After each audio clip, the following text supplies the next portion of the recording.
10 минути до старта. Пътеките може да започвате да се нареждате по картончета, които са наредени с предполагаемите ви времена, за да иска може да загрее във водата.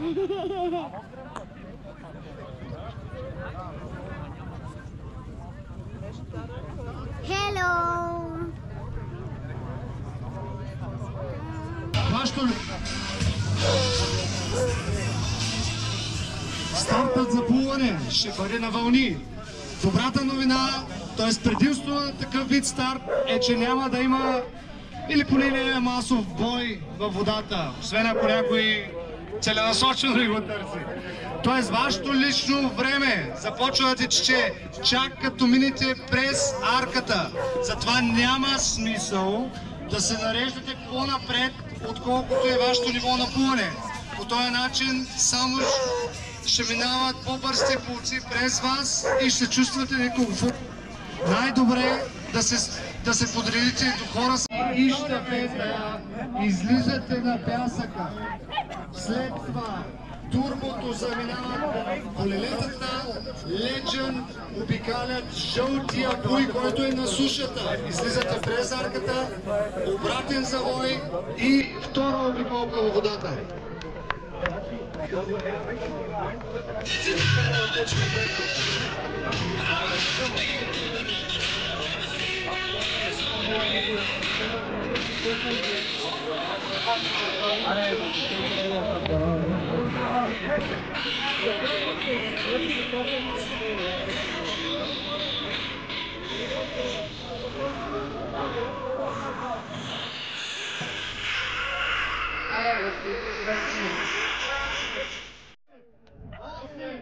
Seven, 6, 5, 4, 3, 2, 1.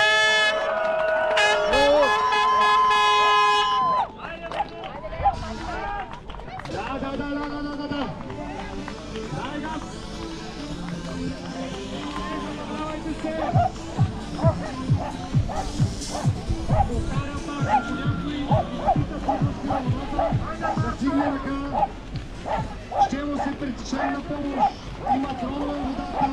Усмихвайте се, като вдишвате въздух. За хубави кадри. Се путайте. Вашето време започва да тече. След малко вече всички състезатели ще бъдат във водата. И предстои да видим кои ще бъдат първите, които ще излезнат.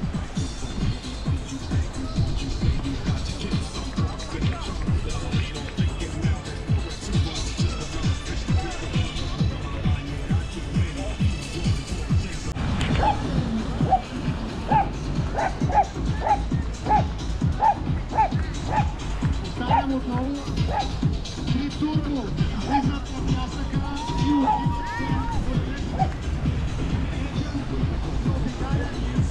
отиват, който е на сушата и влизат във втора обиколка.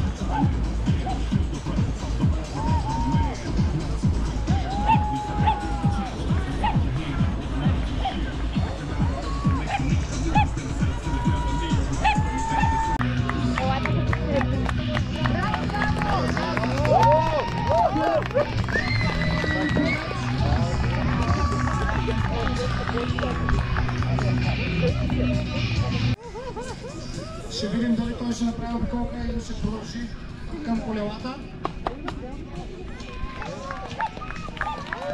Да го аплодираме и него. Машина! Давай, машина!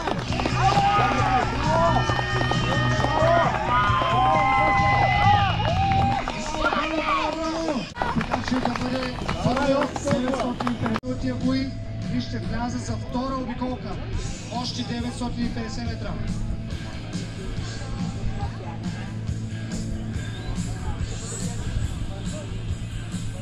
Виждате, част с градите имат пълен костюм, с цялото тяло, така че неопрен костюм. Той от една страна помага за температурата, да се пази по-топло, от друга страна помага за плаваемост. Всеки състезател може да избере как да се състезава. костюма и да получи малко повече плаваемост, но това ще му струва време в зоната за смяна, защото трябва да го съвлече преди да се качи на колелото, или да загуби малко, да е малко по-бавен във водата, защото ще има малко по-малко плаваемост, но пък ще бъде по-бърз в зоната за смяна. Всеки състезател може дали е облечен с неопрен или не е, това е лична стратегия, кой какво е избирал. Ето сега.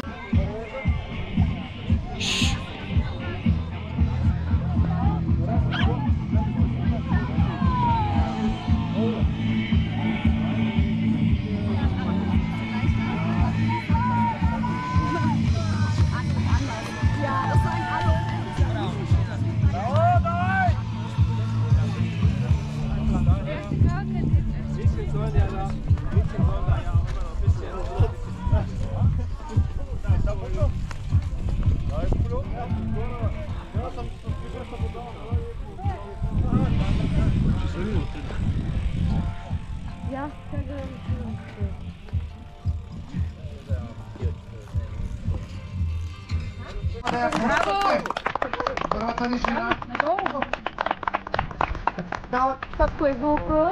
Давай, можеш!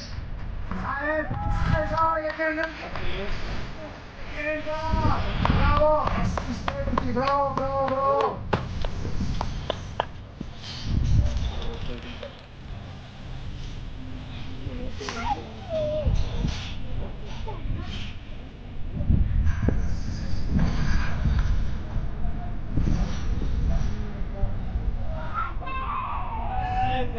Но, моля да освободите тук легата, където излизат и който познавам от доста дълго време. Имаме известна роднинска връзка. Страхил. Продължаваме с щафета на трето място. Swim by Chaos.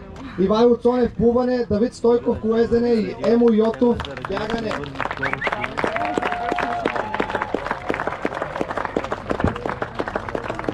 Те ще получат по 3 кърпи, черапи от Пиренхил. Всеки ще получи по една кърпа, не си.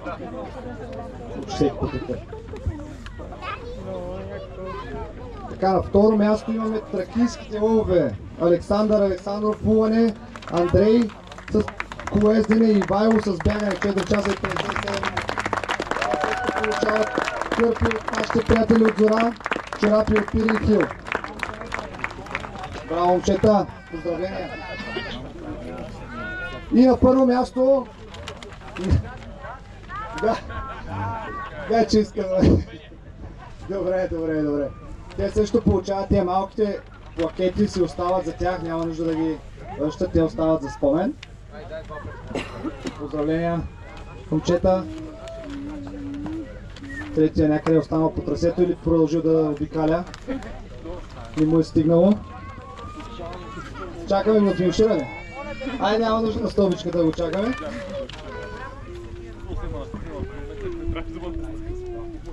И на първо място една така сглупена щафета, случайни легенди, които се запознаха тук на самата щафета. Беше организирана, тъй като имахме няколко човека, които искаха да участват, но не си бяха намерили партньори и успяхме да ги съединим, така че да направят за една щафета. Случайни легенди, Мария Гранчарова с плуване, Николай Георгиев колезене и Антон. Получават по трика, всеки получава по кърпа от Зора, черапи от Пиренхил. Поздравление на всички! Един ваучер. Браво! Да! А третия къде е? Няма къде. Третия също скоро стана от татко. Също много татковци. Мерси. Се приема лично града, ще го отпратим. Така? Съжаление, по една широка усмивка. Ето, браво!